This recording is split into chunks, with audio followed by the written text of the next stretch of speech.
கடந்த சில மாதங்களுக்கு முன்பாக என்னுடைய ஊருக்கு போகும்போது ஒரு ஆச்சரியமான சாட்சியை நான் கேட்டேன். எனக்கு பிரமிப்பாக இருந்தது. எங்களுடைய ஊரில் அவ்வளோ கோயில்கள் நிறைய தூரத்தில் இருந்துச்சு. ஆனால் எங்களுடைய பக்கத்தில் பார்த்தீங்க அப்படின்னா ஒரு நபர் வந்து அவருடைய சொந்த உழைப்பில் எல்லா வேலையும் விட்டுட்டு அங்கே ஊரில் இருக்கிற ஜனங்கள்கிட்ட கொஞ்சம் கொஞ்சமாக வசூல் பண்ணி கிட்டத்தட்ட 6-7 வருஷமாக அவருடைய கையினாலே ஒரு கோயில் கட்டினார். ஒரு விக்கிரக கோயிலை அவரே கட்டி அவரே உண்டாக்கி அவரே அதுக்கு சாமியாராகவும் அவரே மாறிட்டார்.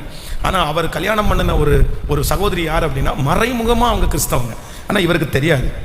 எங்களுடைய ஊரில் வந்து சில கஷ்டமாக இருந்துச்சு அப்படின்னா அவங்க அதெல்லாம் பார்க்க மாட்டாங்க, அப்படியே மாறி மாறி கல்யாணம் பண்ணி கொடுத்துட்டாங்க.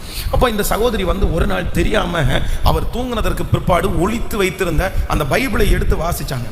அவர் நைட்டு கண்டுபிடிச்சி அந்த அம்மாவை அடித்து அந்த பைபிளை சின்ன சின்னதாக கிழித்து அவங்க முன்னாடி போட்டு அந்த பைபிளை ஃபுல்லாக எரிச்சிட்டாரு. நான் இந்த மாதிரி இருக்கிறேன், நீ இந்த மாதிரி இருக்கிறியா? அவர் அந்த சகோதரி அவர் படுத்தின கொடுமைக்கு அளவே இல்லை. திடீர்னு வந்து கையை காமிச்சா இந்த இடத்துலலாம் தீக்காயமாக இருக்கும். நிறைய இடத்துல அவர் சுட்டு வைப்பார். நீ இப்படி பண்ணாதேன்னு. அவ்வளவு சித்திரவதை அனுபவிச்சதுக்கு பிறகும் அந்த சகோதரி அந்த மனுஷனை விட்டு போகவே இல்லை. ஒவ்வொரு நாளும் இரவு 12 மணிக்கு மேலே அப்படியே கண்ணீர் விட்டு அழுவார்களாம். சில நேரத்தில் 4 மணி வரைக்கும் அழுவாங்களாம். அப்படியே கண்ணீர் வடிஞ்சு இங்கே பார்த்தீங்கன்னா அந்த கண்ணீர் விட்ட ஏரியா அப்படியே பாட மாதிரி கட்டி இருக்குமாமா. அவ்வளவு அழுவார்கள். கடந்த 6 மாதத்துக்கு முன்பாக நான் சந்திக்கும் போது ஒரு மிகப்பெரிய ஆச்சரியம் என்ன அப்படின்னா, அந்த கோயில் கட்டி அப்படி வழிபட்ட அந்த மனிதன் கர்த்தராகிய இயேசு கிறிஸ்துவை சொந்த இரட்சகராக ஏற்றுக்கொண்டார். இப்பொழுது அவர்களுக்கு ஜெபிப்பதற்கு தடை இல்லை, ஊழியம் செய்வதற்கு தடை இல்லை, ஆலயத்திற்கு போவதற்கு தடை இல்லை. அந்த மனிதனே, எந்த மனிதனுடைய கைகள் பைபிளை கிழிச்சிருச்சோ அந்த மனுஷனுடைய கை இன்னைக்கு பைபிள் வாங்கி கொடுக்கிற கையாய் கர்த்தர் மாற்றினார். உங்கள் கண்ணீருக்கு பலன் இல்லாமல் போகாது. நீங்க வடிக்கிற கண்ணீரை கர்த்தர் பார்க்கிறார்.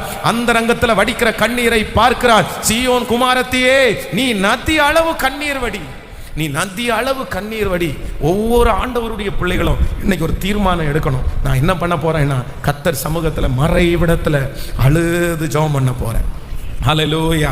எத்தனை பேர் விசுவாசிக்கிறீங்க? நான் அழுது ஜெபம் பண்ண போறேன். கைகளை உயர்த்தி எல்லாரும் சொல்லுங்க, எனக்கு என் குடும்பத்திற்காக அழுது ஜெபிக்கக்கூடிய அபிஷேகத்தை தாரும் ஆண்டவரேன்னு கேளுங்க. ஆத்துமாக்களுக்காக அழக்கூடிய அபிஷேகத்தை தாங்க ஆண்டவரே. என்னுடைய எதிர்காலத்திற்காக அழக்கூடிய கிருபையை தாரும் ஆண்டவரே. சத்தமாய் சொல்லுங்கள், ஜெபம் பண்ணுங்க பார்க்கலாம். தகப்பனே, எனக்கு கர்த்தர் அந்த கிருபையை தரப்போகிறதற்காக ஸ்தோத்திரம். ஆமென். சிலர் வேணும்னா உலகத்தில் இருக்கிறவங்க நீங்க அழுறது நல்லதில்லைன்னு சொல்லலாம். உங்களுடைய அழுகையை பார்த்து நிறைய பேர் நீ அழுதல் தான் ஒன்றும் இல்லாமல் போகுதுன்னெல்லாம் சொல்லலாம். இல்லை, உங்களுடைய அழுகையை எத்தனை பேர் அசட்டை பண்ணினாலும் உண்மையாகவே உங்களுடைய கண்ணீரை கர்த்தர் காண்பார்.